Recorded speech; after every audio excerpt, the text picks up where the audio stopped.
My name is Harrison Edney, and I help people find their dream job in tech.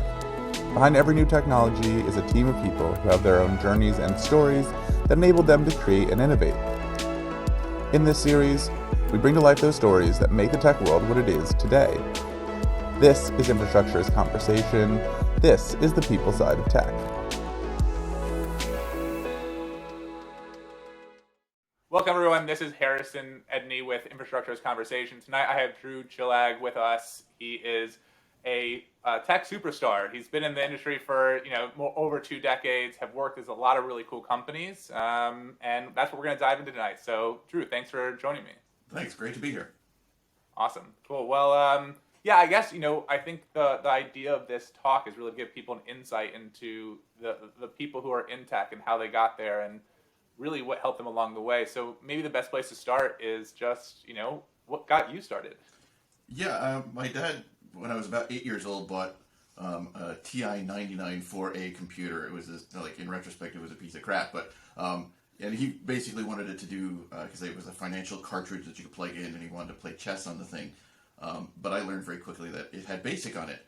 And so I, 8-year-old me starts figuring out how to write some simple basic programs that, entertains an 8-year-old. So they weren't the most exciting things ever. But then I was pretty much hooked, and I, started learning more and more about it over time.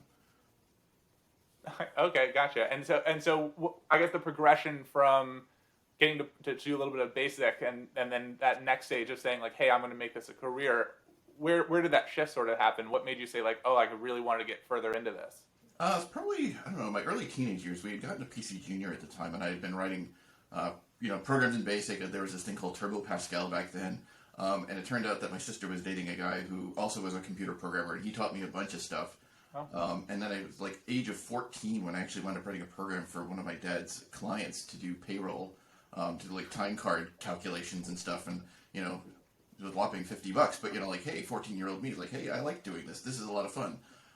And so I probably knew at 8 years old that this is pretty much what I want to do. But if I wasn't sure by the age of about 14, I knew that this is what I want to do. Wow. Okay. I mean, that's definitely some good certainty at 14, and it definitely doesn't hurt. $50 at 14 is like hitting the gold mine. It was a whole lot easier than working my other job, which was McDonald's at the time, working a drive-thru. So it was definitely much more fun.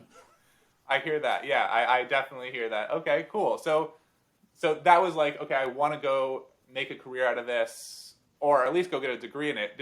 You were said like, this is what I want to do for sure. Always like that. You were certain already. Oh yeah, like when I was graduating, because I took some more computer classes when I was in high school, and so yeah, it was a foregone conclusion that I was going into computers for school. It was just a matter of where I was going to go. I wasn't the best high school student because I was kind of bored, kind of lazy, a little bit of both, and so I wound up going to a state school, SUNY Potsdam. It's in the middle of nowhere, like 40 minutes from Canada, so it gets nice and cold there. And it was also like one of the further schools from where I lived at the time, which was kind of one of my goals because I was, 16, 18-year-old kid or however old I was when I went to go to college. So when I went to get away from the parents, but it had to be a state school, so the furthest one it is. That's right.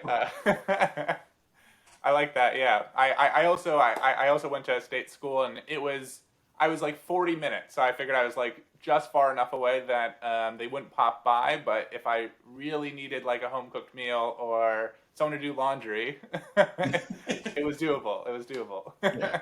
I mean, the nice thing was it was a small school. The computer science department wasn't large. And so the nice thing is you wind up getting to know the professors pretty well, like on a personal level. Like for instance, like when I got my first house off campus, the chair of the computer science department literally lived next door. So it's kind of nice to like get to know them. And the thing is like teachers want to teach. And so like I picked up a lot of stuff just hanging out with the professors that I wouldn't have gotten exposure to at all had it not been that way. And so it's one of the things like when I talk to people that are going into school for computer science, like get to know the professors. They're people too. They're going to, you will learn things from them that you're just not going to learn in class by just talking with them. Sure. Yeah. No, I mean, it's definitely a surprise to hear that teachers aren't in it for the money. So, Well, some of them probably are, but at least the ones I encountered weren't.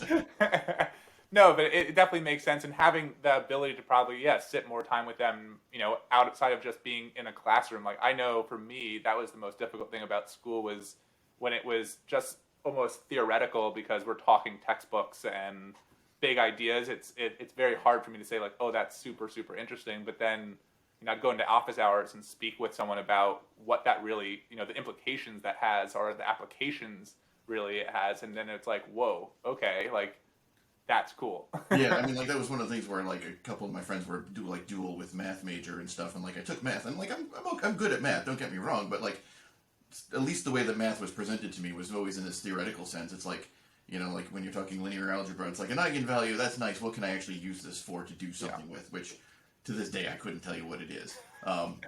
So whereby with computers, it's like you can make things blink and move things across the screen, and like that kind of stuff, which like with straight math you can't do. Right. Right. Yeah. No, it's I definitely remember like algebra and like looking at those things, just being like, I can't tell you why I'm going to need a derivative at this moment in time. Like I couldn't fathom the point of that in high school. Like it was like, I don't want to solve for least common denominator. That sounds terrible. Like yeah, I mean, like I remember the most like mathy thing I did was because I was. It was the double integral of something to basically do the projectile equation. So a little bit of trig to get the angle, and then like the double integral to get at the rate at which it falls. So, yeah, that's about the most mathy thing I did with that when I was in college. Yeah. So yeah, I totally feel that. I mean, I was econ and finance, so like it was like I had to do all these statistical things, and at the time I thought they were horribly boring, and then I realized, when I went into my actual career, that like they mattered.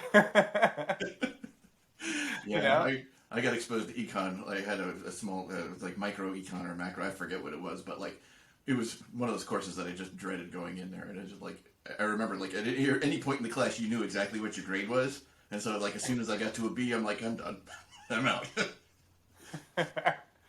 Yeah, no, that.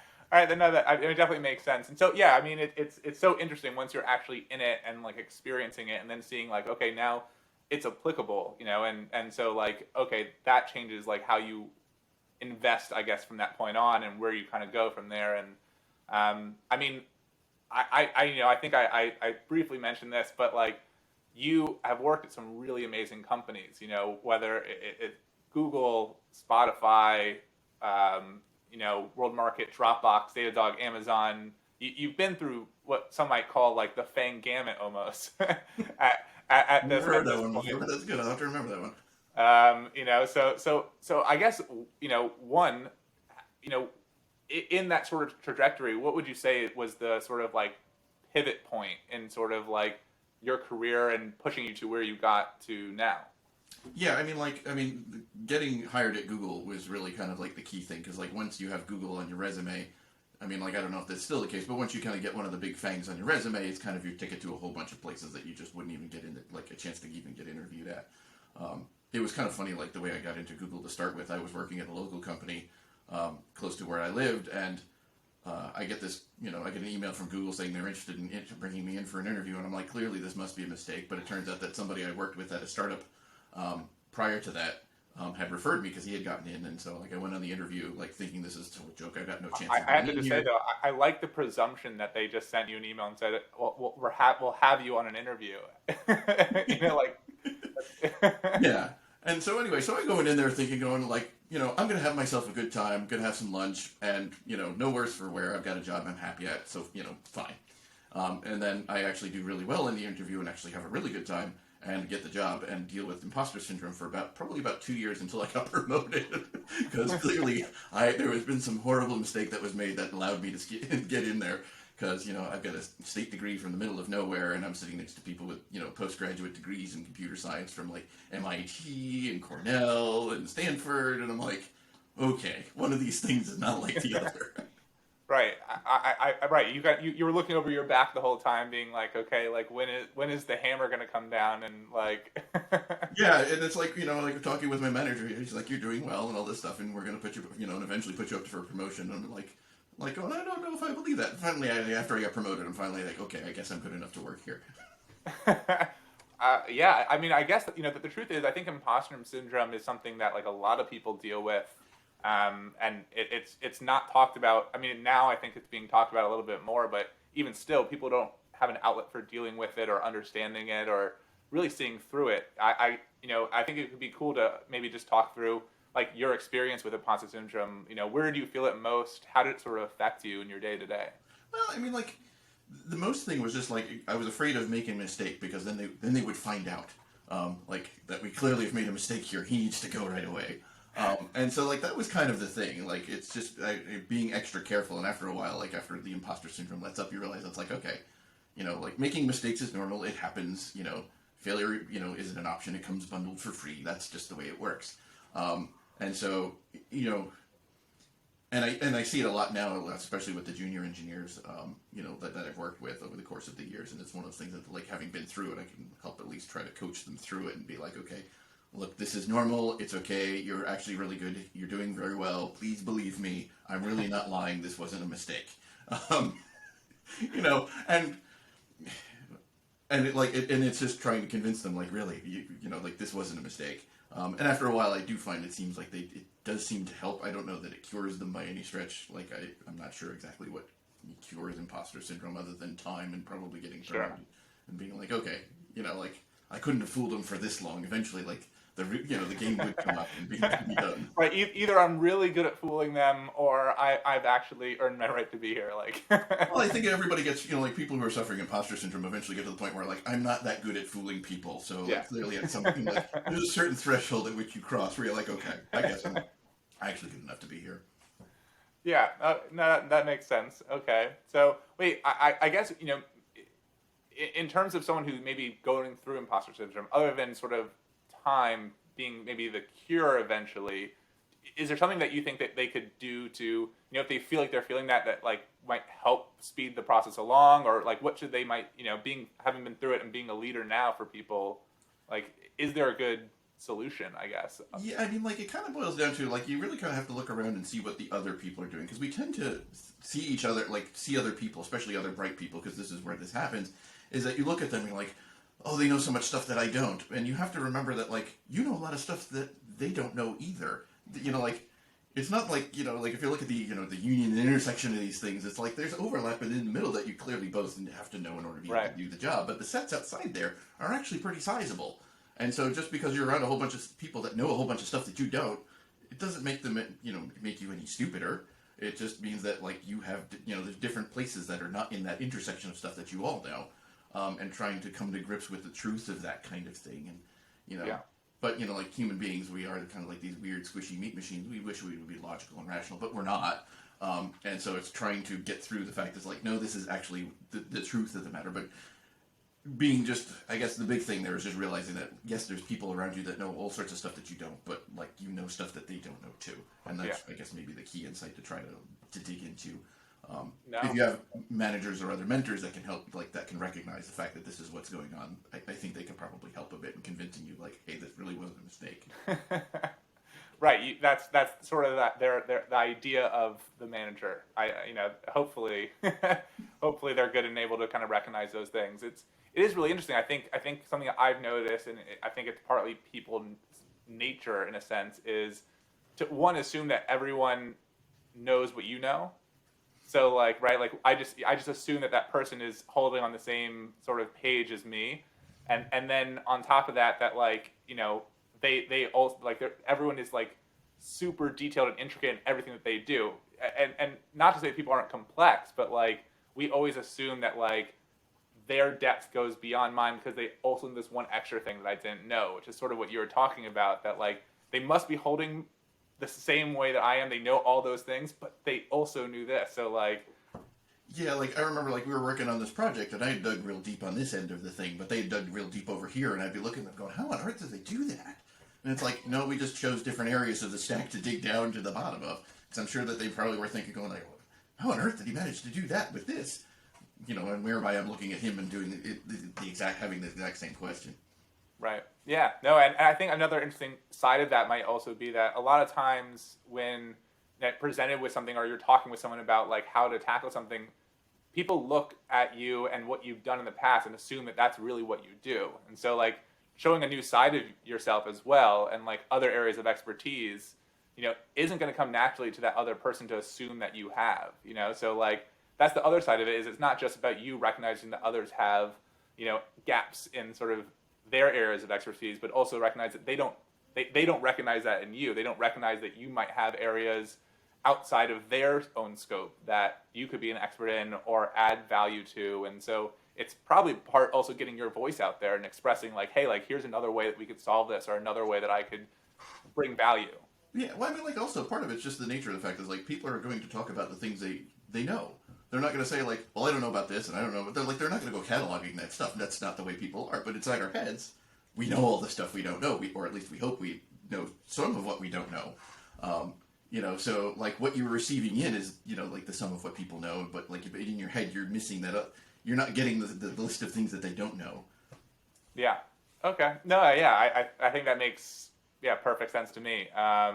Okay, fine. So you dealt with imposter syndrome. You were at Google. You were there for almost 6 years, I think, right? Yeah.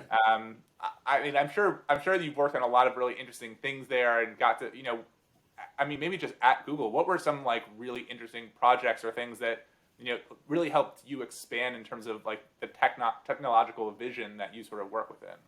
Well, I mean, like the weird thing, like when you work at Google, is like there's this notion, and they're saying that we forgot how to count that low because the numbers on everything just are so large. Like if you're going to introduce a new feature, you can expect numbers that are best expressed in scientific notation in terms of requests per second and things like that. Like the numbers are insane, and like it makes you think about things in a very different sense. Because like when you're small, lots of things work, and like there's lots of choices that don't matter all that much because even on like a successful startup. Like a lot of times the numbers just aren't that big. Where a lot of this stuff matters, whereby like when you're in Google, you really have to think about these things kind of deeply, like going, like when a small database pull is 190 something million rows or something like that, it kind of changes the face of like, like things that are n squared. Like when n gets big, n squared gets really big. And so you kind of have to think about those kinds of things. And, like in some of the things, like just even like deploying your system, if you're in a small startup, smaller startup, you're deploying maybe like 2 dozen machines at a clip, as opposed to like our small batches, a few hundred machines, and we're going to do several sets of them because, that's on like one of the smaller ones, like some of the larger ones, it's like the size of the deploys are insane. But the thing is also, like, working at Google, you also have to realize after a while, like, the place is a little bit like Oz. This is not the way the rest of the world works. Google has Google problems because they're, like, this behemoth. Most companies never get remotely that large. And so, you have to remember also, like, when you leave Google that, like, the rest of the world doesn't, like, the companies you go to don't need Google solutions to things because they don't have Google problems. Right. Like, you can do much simpler things. Like at Google, when it comes to numbers and stuff, like one of the running gags is just like we have to remember, even as Googlers, is that there's no numbers other than 0, 1, 2, and infinity. Like there's numbers in the middle. We can pick those for some things because they're else like it's Google. I have to scale to infinity because like there's 8 billion people on the planet doing how many requests per second, doing who knows what. Like that turns into large numbers in a hurry.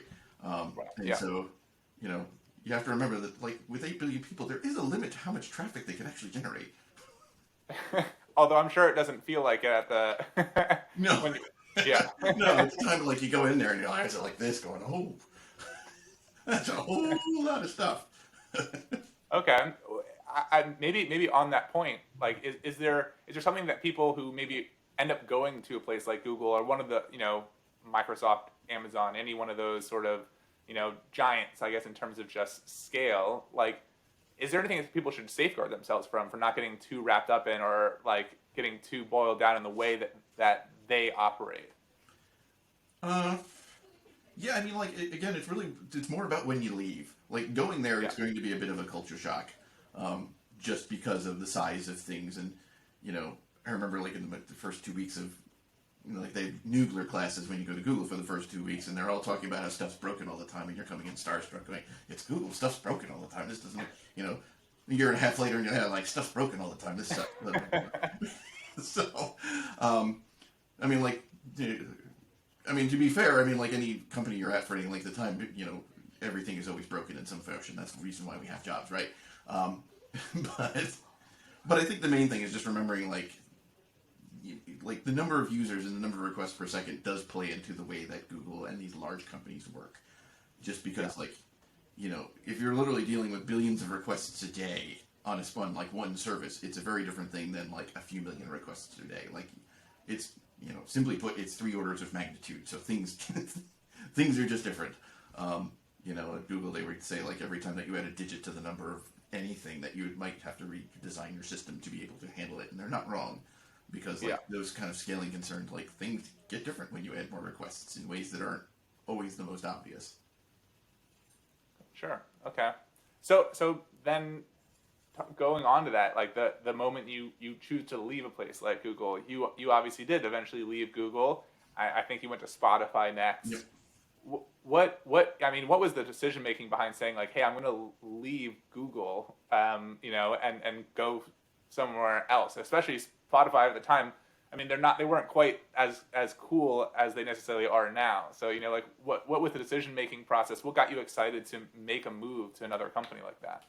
Well, I mean, I kind of wanted to get out of the cocoon. I mean, like, as Google tries to, like, wrap itself around you in a sense, and, like, it almost, like, got smothering toward the end.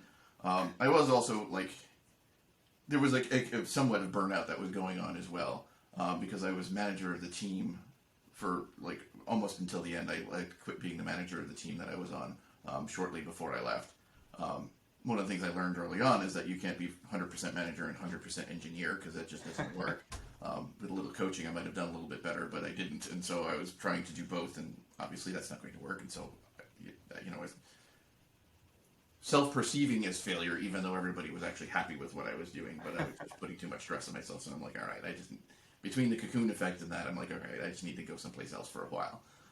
And so I went to Spotify, which actually was in the Google, like, I was in the Port Authority, the old Port Authority building, which Google is in now, and Spotify was actually in there at the time.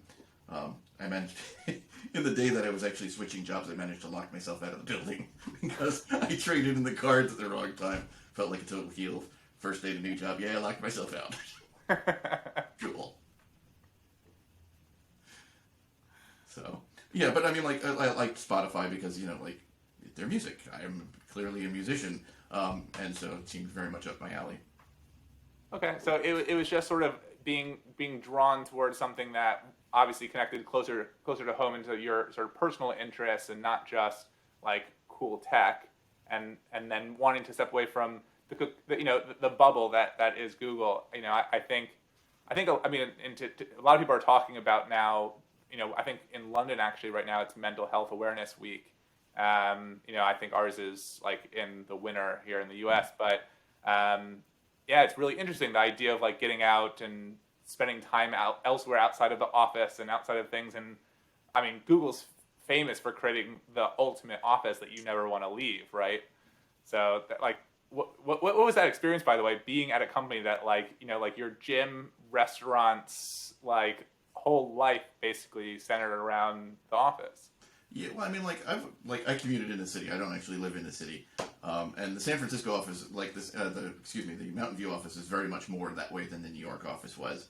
When I was in the New York office, we only had like one floor and half of another one, so like we hadn't taken over the whole thing yet. But the food was definitely very good, and like I gained on some weight, and they call it the Google Fit. And they're not wrong because the food's yummy. But yeah, I mean, like, I mean, like, they do kind of wrap your, like I said, it's the whole thing, and it was kind of funny. Like, I had this moment. I was going through the cafe one day, and I'm looking at the menu, and I'm like, hanger steaks and salmon again. And I got like about 2 steps before I'm like, what on earth is wrong with me? You know, familiarity breeds contempt. It doesn't matter how good it is, apparently, as I learned that day. And that was kind of like, that was also like one of the signals where I'm like, maybe it's time that I need to not be here anymore. Right. If this is like, because there is a bit of a culture of entitlement in some of these places, and Google more than the other places that I've worked. And I was just like, yeah, this is starting to seep into me, and I don't like that. The second that free fine dining provided by your company is starting to get like almost sickening, yeah, maybe you've overstayed your welcome. Yeah.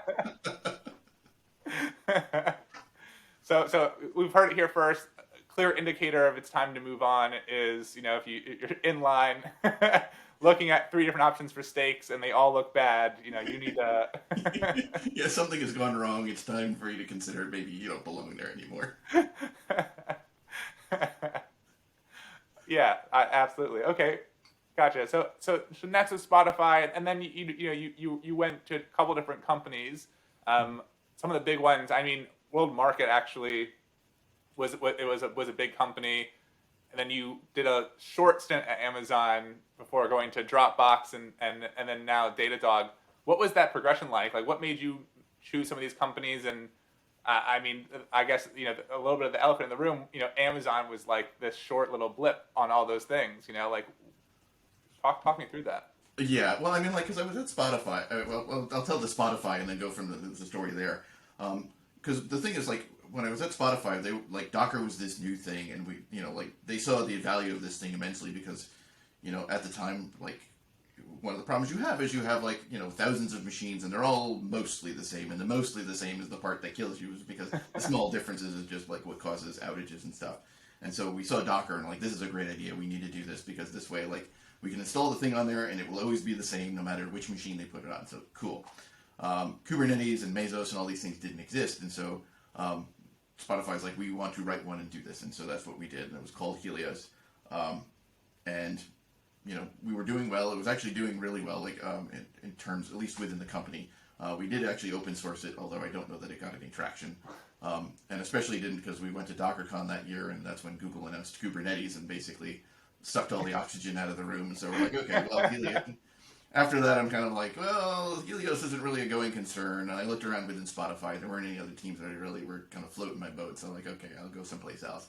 And I wound up going back to a local job because I used to live near Poughkeepsie, and the place was close to Poughkeepsie. It was like 15 minutes from my house, as opposed to the commute that I used to deal with or going into the city, which was like 2.5 hours one way. So I'm like, there's a tech job nearby. This is awesome. So I go there and very quickly learn that like I've made a horrible, horrible mistake by going there. But I'm like, all right, I'm going to take my time and find something that I want. And then I discovered WorkMarket. And WorkMarket was a startup. It was pretty early. They were just getting into microservices. And so I was brought on to do that.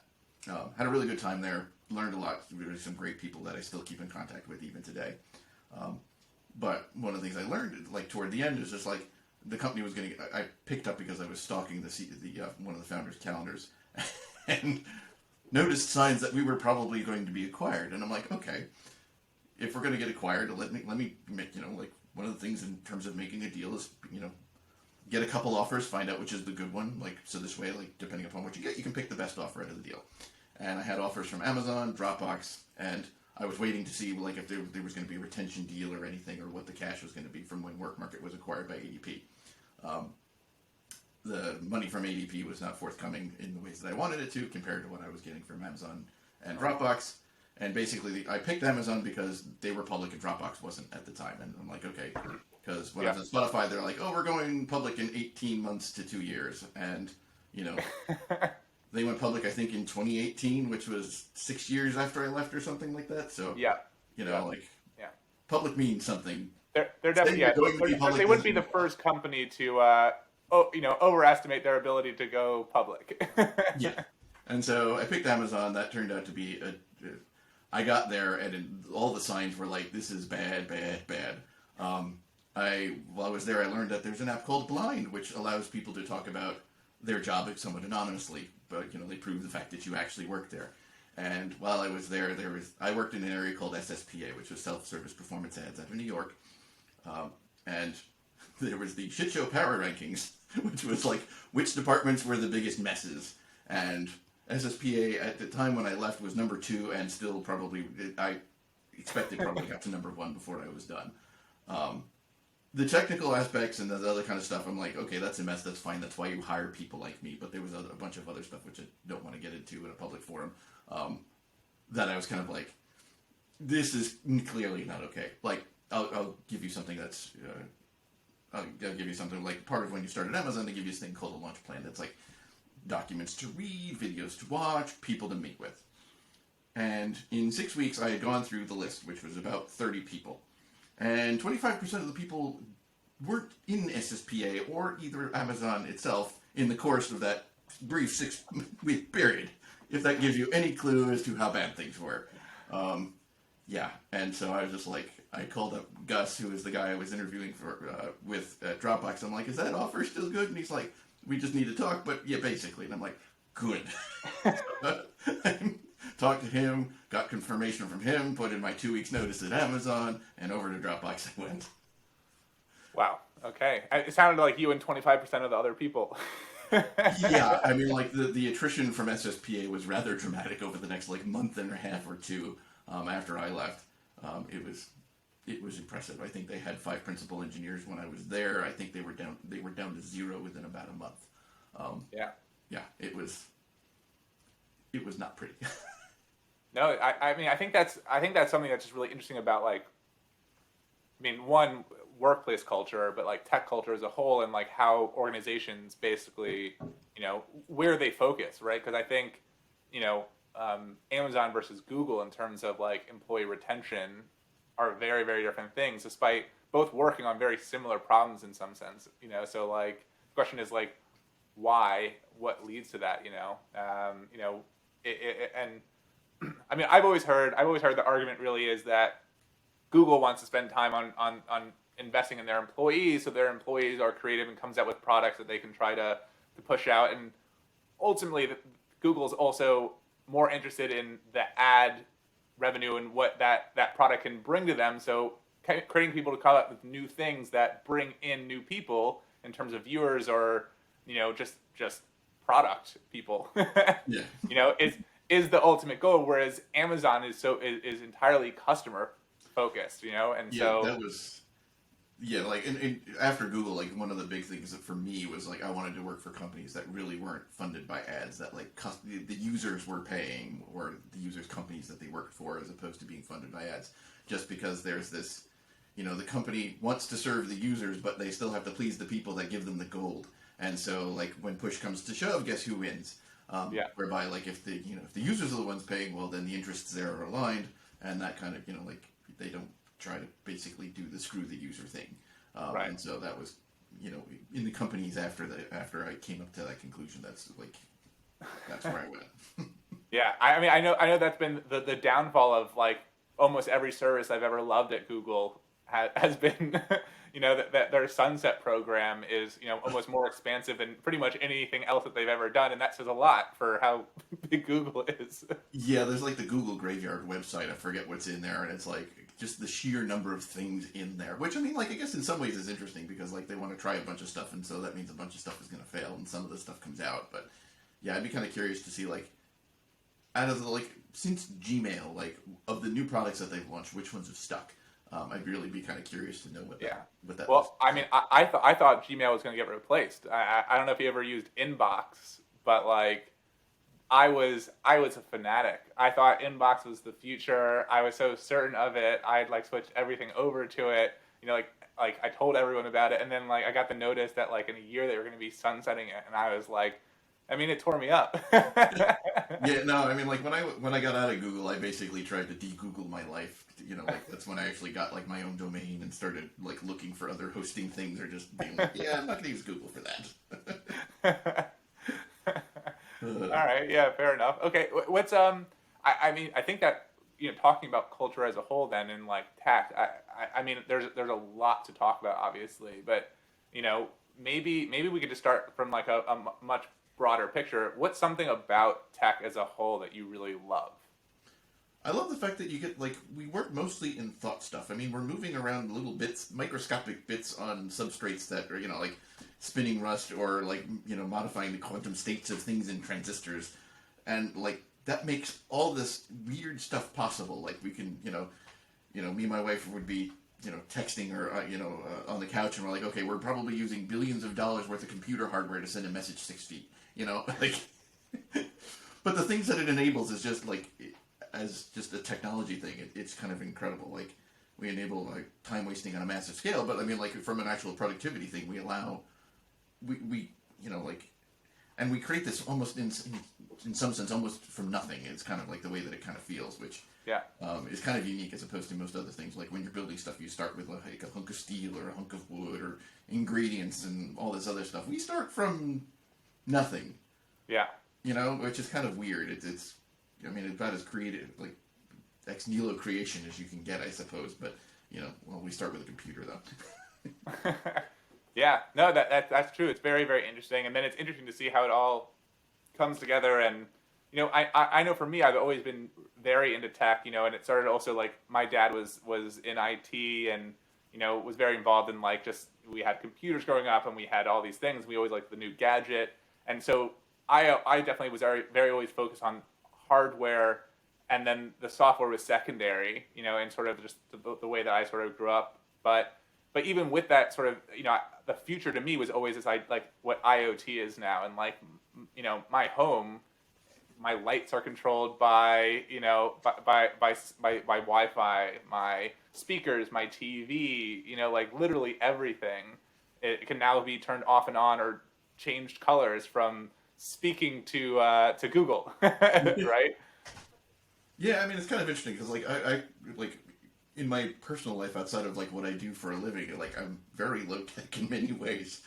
Like we don't have automatic lights. We've got like the TV has got smarts in it, but we've never turned it on. Like we just use a Roku box, and that's like where our intelligence for our TVs come from. Like all that kind of stuff. Maybe it's just because I've seen enough security stuff to be like yeah, I don't want this stuff in anything that's important. It took me a long time before I'd be willing to do any kind of online banking because I was like, maybe someday, but I'll let somebody else go first until they get the contracts and the laws figured out on how to do this correctly. Like when stuff goes sideways, because like software's terrible in many ways. Like you look at the stuff that makes stuff work, and so much of it is way more rickety than you would expect. Like we slap a nice UI on it, and we're like, hey, look at how good it is. But the backside, it's all spiders and duct tape and stuff. Right. I mean that's something that I was just thinking about is that like like to me like I always thought of IoT and this the smart home or the interconnected world as like, so I was always thinking about the hardware and just the user interface, but like the back end, everything that's going on behind there, and like you were mentioning with just like the texting, the amount of hardware that we're technically using somewhere else to get that all to happen, and the research that went into it to make the NLP and all that like function is massive, right? Like Yeah, it's I mean, probably, they use the expression "we're standing on the shoulders of giants," and they're not wrong. I mean, you take a machine learning course nowadays, and like the stuff that you're using with is like the dream hardware of like even only 10 years ago, even. Like the fact that in a short course you can learn how to do like image recognition and all this other kind of stuff. Just seems like space age stuff or science fiction from when I was a kid. yeah. Yeah, No, I mean, I think that's, I heard a really interesting argument just recently about like the idea of what, if you look at with I mean, there's high level languages versus low level languages. And, the truth is, with a lot of these like boot camps that people are getting involved in, they're teaching you really high level languages and just how to actually get stuff done versus understanding actually the fundamentals that got you there. And the question is that good? And I will put this to you. Is that good that we're able to just give people, hey, here's a really high level language and it has a lot of power and you can get stuff done? Or do you feel like we're missing out on something by not having people have to go through like, all the way down from algorithms like the math upwards? Yeah, I mean, like, I think the boot camps are good. I mean, because, like, there's lots of jobs that you can do those and you're going to be fine and productive and all that kind of stuff. There are certain circumstances and situations where, like, you kind of really need to know what's going on under the hood. But you can go really far with just the boot camp stuff. And if you're, like, if you're autodidactic and learn from books really well, you can cover a lot of the CS material.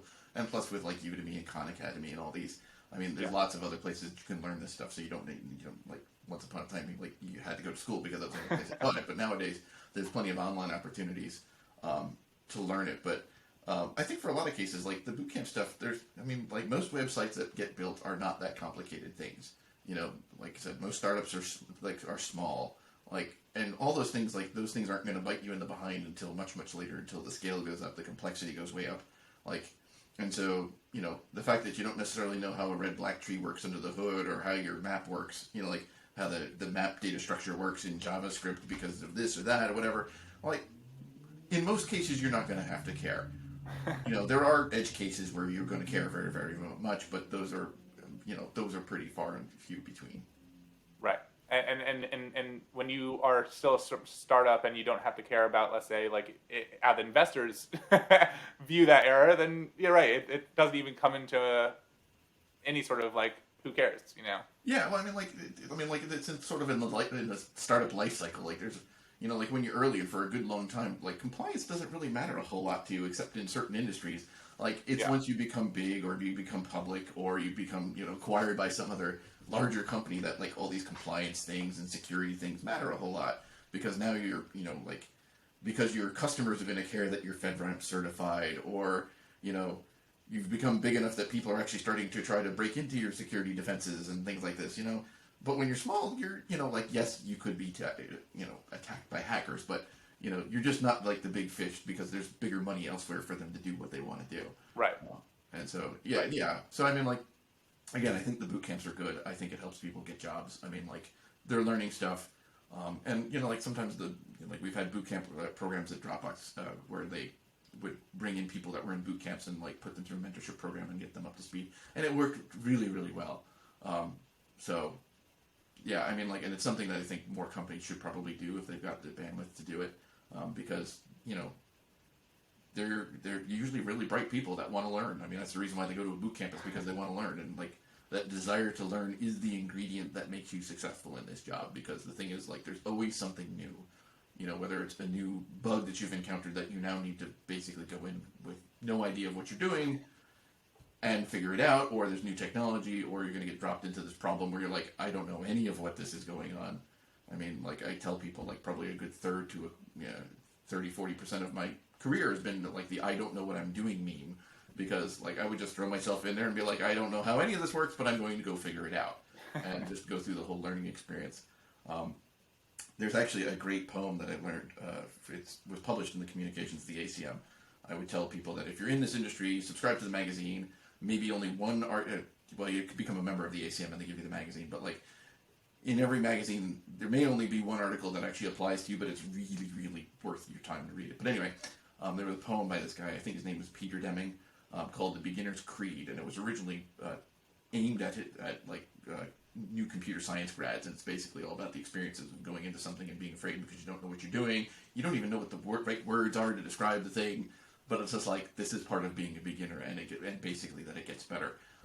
You know, and I've been doing this for more than a quarter century, and I still tell people, like, this, I have a copy of it in my notebook because this still applies to me because I'm still getting into things that I know nothing about, but as part of the job you need to learn. Yeah, no, I think learning is obviously like a key component to anything that you do, and especially, you know, in the tech world with how fast paced, you know, iteration is at this point. You know, you know, it's funny when, you know, I've heard people, you know, and especially in interviews, you know, they will say something like, you know, I don't see a reason why I would need to become an expert on X. You know, they might be saying like, hey, like, I don't need to become, you know, an expert for Python. You know, I can honestly get everything I need to get done with Bash, even in less lines of code. And it's not the issue ends up being that, like, they don't understand why that was a problem. And I think it's, you know, it's not because Bash is a bad, you know, technology. Obviously, it's still necessary for a lot of different things. But what you basically said to this company is, I don't want to learn. Right? Yeah, exactly. And I mean, the thing is, like, when we're working, like, in these companies, we're not working in a vacuum. We're always working with other people. And, you know, like, this is one of the things that I've seen at a few startups where, like, this person wants to go build their own thing and they pick a tool that nobody else is using. And so, like, they're the only one that can maintain this thing, and then it becomes a point of contention later on, especially, like, when they decide to leave and somebody winds up having to inherit this thing. It's like, no, it's better that you use the same tools as everybody else, because this way we can all kind of learn together. And it's, you know, like, we have enough things we need to learn. We don't need to add something that we don't need to this equation. So, but yeah, I mean, like, it's funny, like, in some other interview that I was participating in, they were like, you know, like, what if somebody doesn't want to learn? And I basically was just like, well, there's really not much you can do with somebody who doesn't want to learn, you know, because, like, you know, especially in startups or FANG companies, like, if you're hired in as a junior engineer, we don't expect you to stay there. Like, there's a grow or go kind of thing where, like, if you're not growing at a particular trajectory, they're going to eventually start managing you out. So, like, especially if you're a junior engineer and you don't want to grow, well, you know, the normal startup tech culture is probably not the place you're going to be very successful at this. Sorry, that's just the way it works. Yeah, yeah. I talk to people about all the time about how, like, when you're in interviews, expressing your interest in learning new things, you know, goes a lot further than saying that you're an expert in X, Y, or Z. You know, and I I always ask people, usually when I'm trying to get info about them and like, present that over to a client, or a hiring manager, it's, I'll list like, oh, like here, they have 6 months of Rust. But like, let me tell you what they've been doing in it, and why they've been trying to tackle it. And I find that much more interesting than telling them that they also 4 years ago, were one of the, had been using Ruby for the last, 10 years and was an absolute expert and can do absolutely anything you ever want in that language. Yes, it's good to know that they have the ability, but like, it's much more interesting that they've been able to teach themselves something new and apply it somewhere, I think. Yeah, I mean, like one of the favorite interview questions that I got. I didn't invent it. I actually encountered it when I was interviewing at a company, and it was just like, "What's the most recent thing you learned?" And I was like, yeah. "Oh, that's a great question." Because like the timeliness of it's like, how often are they learning? What are they learning about? Is it work related? Because it doesn't have to be necessarily, but it's still interesting. Like, because maybe they don't have the learning opportunities at the job that they're at right now for various reasons, and they're looking to learn stuff. So I always thought that was an interesting interview question. I like that question. Yeah, I think that's it's perfect. It's honestly, it's somewhat a perfect question because, like you said, it could be about literally anything.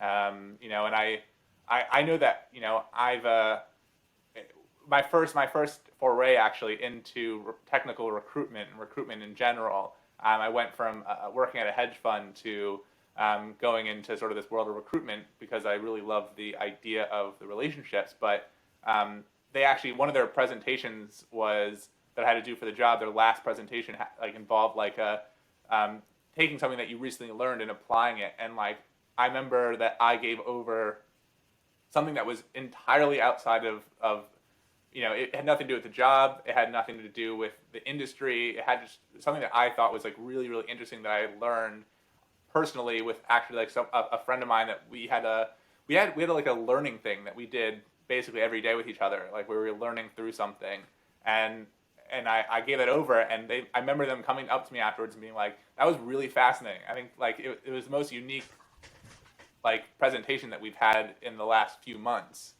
because everyone else tried to always talk about something new they learned about, tech or whatever, and it was clearly like, like they brought in something recent, or they were just trying to like draw from something. But I think it's like that, seeing that real interest in like learning and the passion behind it, like that you put some effort towards it on a regular basis, like that's what really gets people, I think, excited, especially from a hiring perspective, and thinking like, oh, this person's going to come onto my team and like have a hunger to learn and a drive to be better.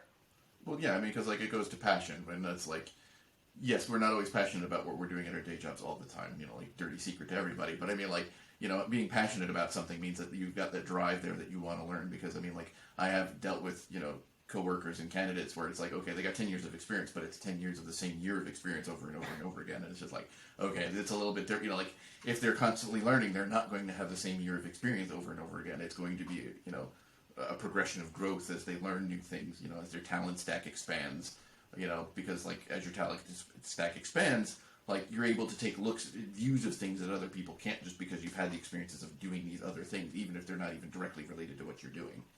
Right. Yeah. Yeah.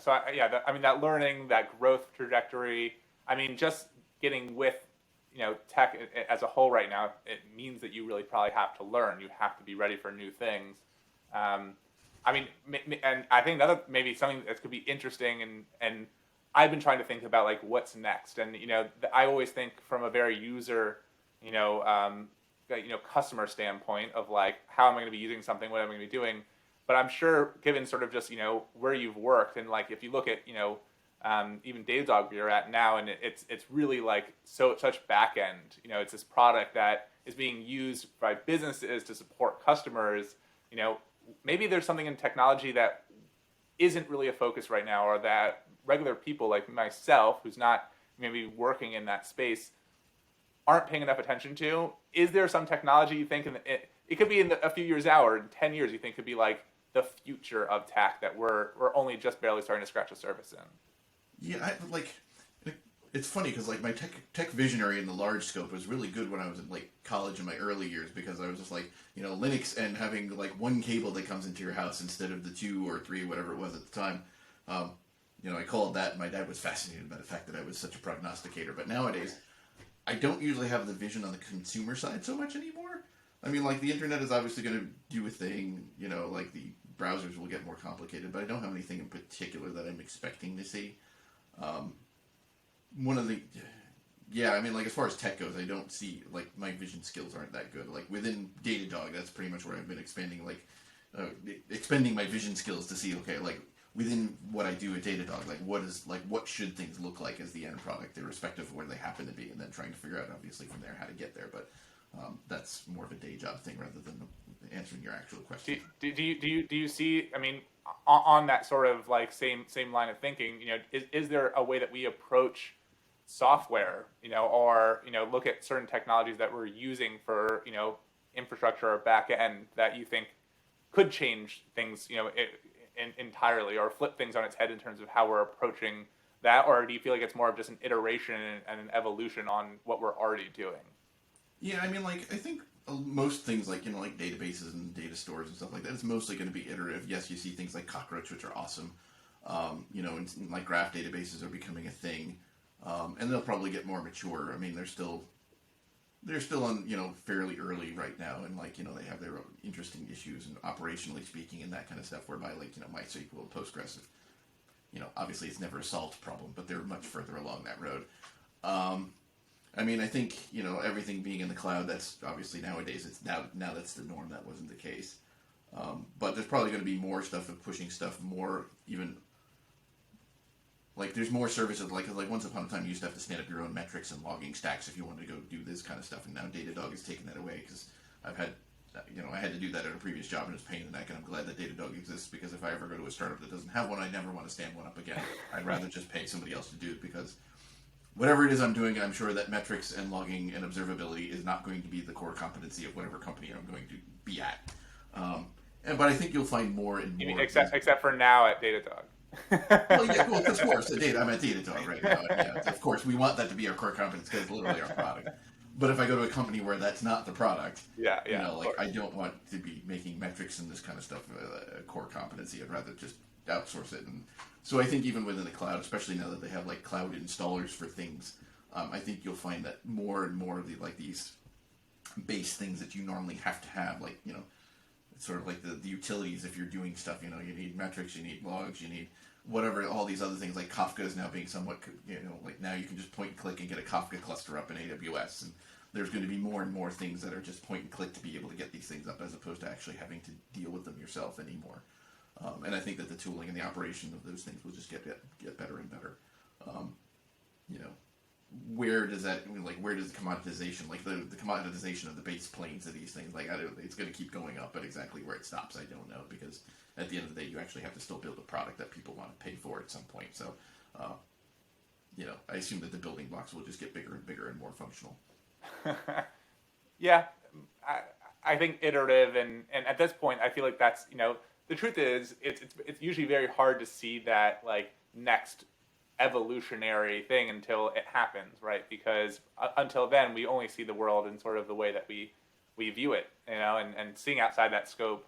That's why, you know, certain companies end up being that next, you know, that's Apple versus just the you know, the regular computer. That's, you know, that's the whole.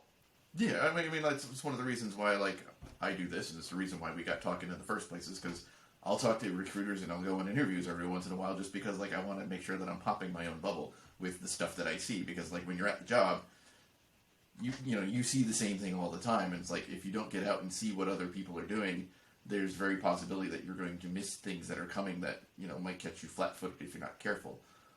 And so, you know, even if you're happy at your job, you should go still look and talk to people, because you need to find this stuff out. Interesting. Yeah, I mean, I've heard of some companies that actually like tell people to like go and interview, and if you really find something better, like, you know, like, we'll be nice, like, go ahead, but we really think that, like, as a company, we're really exciting, and we are okay with you going out and speaking to other people and seeing what's really happening. So, yeah, I mean, like, one of the companies I worked for, I forget which one, like, they were like, if you get, you know, go on interviews every once in a while, and if you get an offer and it's more than you make now, we'll match it. So, like, you know, this way you don't have to leave to get the pay increase that you believe, you know, that you're clearly worth. Because, I mean, like, auctioneers would tell you, the easiest way to find out what something is worth is to try to sell it. And, right. But yeah, I mean, like it's too easy to like just get tunnel vision on what you're working on and not look around and see what other people are doing, because like, you know, especially if you're a more established company, because like the choices of what they're going to choose are like they're going to probably settle on one database instead of 2 or 3 different ones, or you know they're going to settle on certain stacks and you're just not going to see the other ones unless you start poking around and find out what other people are doing. Okay. What's if you were to point towards some sort of technology or thing being done in the industry that you would say is like piques your interest, or you know really at the forefront of what's going on, what's something that you would like want to highlight? I mean, like right now, like temporal.io is like one of the coolest things I've seen in a long time. Because a number of years ago, I was looking for workflow engines when I was at Work Market, and we surveyed what was available, and we were not happy with what we saw. And like, I remember when I saw Temporal the first time, and I did like the tutorial, and like what became very clearly evident in the course of even doing the tutorials, like these people have run this in production before, or at least have run production services and know the kinds of things that are going to happen. And I was so happy. And we started like we're using it in Datadog, and actually one of my friends from Work Market actually. We were chatting not that long ago. He's like, "Have you heard about Temporal? You need to." And I'm like, "Yes, we're already using it." He's like, "Cool." Just because workflow is, I mean, it's one of those things that shows up in so many places that you need this kind of thing. And the way that we've kind of hacked around it historically has been kind of terrible. Like you do queuing systems and these other things, which make it work, and it's less terrible than it could be. But like some of the like especially, but if you needed like long running workflows that ran for like weeks because they had to wait for events that you didn't know when they were going to show up, and oh, what a pain in the neck it was to implement these things. And now you actually have like an engine that's like, this is what we do, and we try to do it really well. And like, that sounds awesome. Because instead of like, you know, 5 or 6 disparate systems and tons of code to make this work, it's like you write it out as if you were just writing a regular program that like when this happens you do this, and it's just it's nearly magic. I mean, it's not magic, of course, but it's something. It feels like really magic. as close to magic that as I've seen probably since the time when I first discovered how like Kafka and the things you could do with Kafka. That's one of my other favorite things. Kafka's big. Kafka's definitely like I definitely recognize, just you know, I think even 3 or 4 years ago it was like people were like just sort of catching on to the idea of really what Kafka could do, and you know now it's rampant. Like there's almost no company that I can think of nowadays that has to deal with anything that is considered somewhat scale that isn't dealing with Kafka for their streaming data, and you know. Yeah, well, because I mean, like everybody thinks about it as like this message bus and a distributed log or whatever you want to call it. It's like, and it is those things, and you like, and we did terrible things to Kafka, and it still like it refused to die. It was rather incredible. But like, especially like when you get into things like K streams and K tables and all the things you can do in there, it is just like there's things that you can do that was just another. It's just a pain in the neck to do any other way, and you just look at it like this is the way it should work, and it just makes me happy. And very few pieces of software are like that. Like just because so many things are like, oh, we make these promises, and you're like, except in corners X, Y, and Z, and it's just like Kafka promises what it promises, and it delivers on those promises very, very well. I mean, it's not 100%, but it gets that percentage is much higher than most things that make a bunch of promises about the things that it does. Yeah. So okay, cool. Well, I mean, I think that all wraps up the tech side of things. You know, and I think that's always really important. But beyond just the tech world, you know, we're people as well. You know, you have to have things that you're doing outside of it. I'm gonna take a guess that you know, and I think you mentioned this, that you're a magician. You might play guitar, maybe. If I'm gonna take a good guess. Yeah, I mean, obviously, like there's 3 guitars and a bass back there, and a bass guitar, so I guess technically they're all guitars. Yeah, I've been playing since, actually, like, my dad let me use his, he had a baritone ukulele around, again, 8 years old. I guess 8 years old was a crucial year for me, you know, and learned how to play it, and I, you know, grew up playing, like, heavy metal because it was the 90s, and of course that's what you did. You know, like, played folk music, and then played classic rock, and I've played basically everything. Lately, it's been, well, a few years ago I started playing jazz, but then COVID hit and I haven't played jazz very much since then. But lately it's been classical guitar, which is a whole interesting beast on its own, which is just very different than anything else I've had to play. Actually, jazz and classical both, but for entirely different reasons. Yeah. I mean, I think it's really, you know, it's really important to have things outside of obviously work, but and even outside of your industry that you can have some passion in and interest in and good hobbies. And I think you actually mentioned something to me before that I found really fascinating, And I'm sure that sort of really getting your a breadth of things to do maybe highlights this. But you said that you can be good at things without really knowing that you're good at them, right?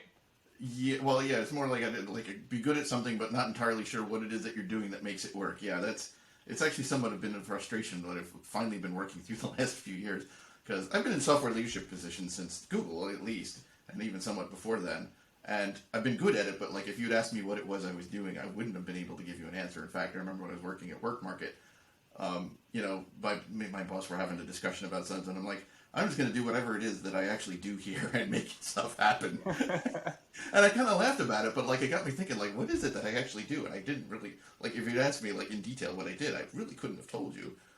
I mean, like, I can see, like, here's the changes to the software I've done, here's the documents I've written, here's the conversations I had, but like, why does this make things happen? And it's kind of a question I've been digging into for pretty much since the Work Market job, really. And about 2 years ago, I started. About 2 years now. Yeah, 2 years now. I started doing like a talk at Dropbox that was called the Mostly Non-Technical Guide to Tech Leadership, which is like, okay, here's when you're made a tech lead, they're usually just going to say, hey, congratulations, you're the tech lead, and they don't give you anything to work with after that. They're like, best of luck, have a good time, hope you don't get eaten by monsters, and working with enough junior tech leads, I learned that there's certain potholes that they run into, and so I did a talk that that ran about an hour. That was basically like, okay, here's some basic things that you can do that will, you could do a lot worse than if you followed this. But even since then, I've been digging more really into the question, like, what are the fundamental things that make what I do work? And I've come up with like 4 pillars, and then like I haven't gotten it all figured out yet, but I'm like, okay, with these 4 pillars, I've been basically able to figure out where all the other things that I do kind of fit into this. And it's basically things like truth, autonomy, humanity, and having a vision. And the way those things play out in some cases work with each other in order to produce the behaviors. At some point, I'll probably write the whole thing up and maybe even do a class on it or something like that. But it's been interesting trying to like figure out, like, dig down into these random things. It's like, what are the common elements that, right, to find those foundations? It was kind of an interesting challenge. Interesting. Yeah, I mean, I think it's important to I mean, probably for everyone, no matter whether it's your career, family, or anything, it's to take some time for that introspective, and just be like, hey, like, why do I do this, or why is this having success, or why is this having, why is this leading to failure? You're probably even more important, So I think it's good that you've been able to take some time and dive into that and try to figure that part out. Well, the thing is, it's like, there's never enough good software leaders in any company I've ever worked in. There's just always a shortage of them. And I'm like, I want to make it easier to make more of these. Like, because part of what I see my job as a software leader is because, like, I have a team of, like, currently I have a team size of about 50 people. And it's just like, I still, at the end of the day, still only have 2 hands to work with. So if I'm going to make the team more productive, I have to figure out how to make the team more productive. Like, Yeah. How do I make them better? Both by increasing their technical capabilities. But in a lot of cases, it's like, okay, can they be leaders in the small? Like, maybe they'll take ownership of a particular thing, and that, they need to work with 2 other people to help make that feature or that part of the system work. And then, because then ideally, instead of having, a manager and a team of 8 people as a manager, you have 2 leads within the team that have 2 lead, and so forth. So this way it reduces the coordination and the headaches to manage all this stuff because you have people leading at every level. It's one of those things, actually, a number of management books I've been reading, and it's actually the reason why autonomy is high on my list. I call it kind of like enlightened self-interest, is because I can't do everything. I have to be able to delegate stuff, so I have to push the autonomy down as much as possible, but you still have to push it down to people that can actually do the job. And so, like, sometimes you have to kind of drop them in the deep end of the pool, but you coach them through it, and so this way now they've learned. So it's kind of an interesting thing trying to figure out how to grow the people that you're leading. Nice. Yeah, I think that makes a lot of sense to try to figure out, you have to be able to think more holistically about pretty much anything if you want to be able to then support more than just yourself or one other person. You really have to be more than just a team player. Being a leader is really, it's part empathy, it's part understanding the greater, I guess, point of what you're doing and helping everyone get there versus just saying like, hey, like, I can solve this all myself. Right. So, I mean, hero mode just doesn't work for extent, like it probably could work for short periods of time, but for long periods of time, it just doesn't work because again, you're limited by two hands. Yeah. But if you can use your voice to talk to other people that have more hands, you can help them to be able to do more. So yeah, I mean, like I also say it like because I mean, like in terms of like leadership skills, one of the things that somebody pointed out after I did the talk at Dropbox is like a lot of this is just being better at being a person, and it's not wrong in many ways because like a lot of it's having empathy, it's dealing with the fact that like the people you're working with are not automatons, they're human beings. Like, one of the axioms I have is like treat your memory as lossy because guess what, it is, and so is everybody else's. Like people are broken. That's just the way it is, and I'm a people too. So like we'll all be broken together, and we just have to take that into account when we work with people. Like we have emotions and we have feelings, and it's just like okay, you need to deliver hard truths every once in a while. Well, no, of course it's not fun. Nobody enjoys it, but take into account that the other person's a person, and how would you like that delivered to you if you had to get bad news? And so yeah, I mean, I think a lot of effective leadership is just trying to be better at being a person. For lack of a better way to describe it, honestly. Yeah, I like that. I like that. At the end of the day, the world really is just sort of a bunch of people going around trying to make people more effective. And so, like, the more we can understand how people work and how we work, the better off we'll probably be. Yeah, I think, and maybe this is just from my point of view, but I always assumed that more people knew what the heck they were doing than they did. You get older and you start filling these positions, you're like, wow, I don't know what I'm doing either. Guess what? They didn't either. Right, right. They were just doing the best they could. And it's like, well, what is, in some ways it's kind of disappointing to understand how the magic works, but then on the other hand, you're kind of like, it makes you more empathetic. It's like, okay, everybody doesn't, not everybody knows what they're doing. In fact, most people don't know what they're doing to some degree. So let's just be okay with the fact that we don't necessarily all know what we're doing. Yeah, no, it's a really good point. It's something you probably don't even realize until you're in that situation, right? It's like, when I got promoted to my first management position, like all of a sudden I was responsible for these people who probably looked at me, assuming that I had the answers and could support them fully in everything, and here I am going, this is my first minute, I have no idea what I'm doing, like I'm freaking out just as much as this person is, but I'm trying to play it off like I've got the answer and we'll be fine, and like, Yeah, well, I mean, it's what happens with new parents. It's like, congratulations, you're giving a whole living person to care for, and guess what? You don't know what on earth you're doing. I mean, at least there we got genetics, the fact that, like, we've got, how many years of evolution where, like, we've managed to not obviously kill our ancestors because or else we wouldn't be here, right? And so... And so the probability that we're accidentally going to kill our child is fairly low because it's been kind of bred out of us at this point. But still, it's still like this fear, like, oh, I've been entrusted with this and I don't know what I'm doing. I remember being in the hospital and then like finally being like, you can go home, and and I'm like, no, like I don't think I'm ready to go home. Isn't there a class or something? Like, you're letting me take this baby home? Are you insane? Don't you know I don't know what I'm doing? I mean, just a second ago, I couldn't loosen the straps on the car seat. Are you sure that I'm okay to take her home? Yeah, it's like my daughter's all cockeyed and the baby Bjorn. What am I? You're gonna let this guy take this child out? Are you crazy? Yeah. So, I think I don't know. Remember when I realized the fact that nobody else knows what they're doing either. But like, it was a very liberating and very calming point. It's just like between that and like that, the beginner's creed thing. It's like it's okay to not know what you're doing. If you have the growth mindset of like, I will learn, I will figure this out. I think that goes a long, long way toward making your life better and just being more calm. But the fact is like, okay, I don't know what I'm doing. It's okay. I figured out other things. I'll figure this one out too. And by the way, the people that I revere don't know what they're doing either. Yeah, and I think with that we've come full circle, right? We talked about how we all got started. It was just basically venturing into the unknown and continuing to sort of learn along the way. And ultimately, I think that's what got you to where you are today. That's gotten you through trials, tribulations, all these different sort of experiences. And I thank you so much for sharing them because I think it's been really enlightening, and it was a pleasure to have you on. Thanks, I had a great time. It's good. Yeah, this was a lot of fun. Maybe we can do this again. That sounds great. All right, awesome. Well, thanks again, Drew. It was a pleasure. Thanks.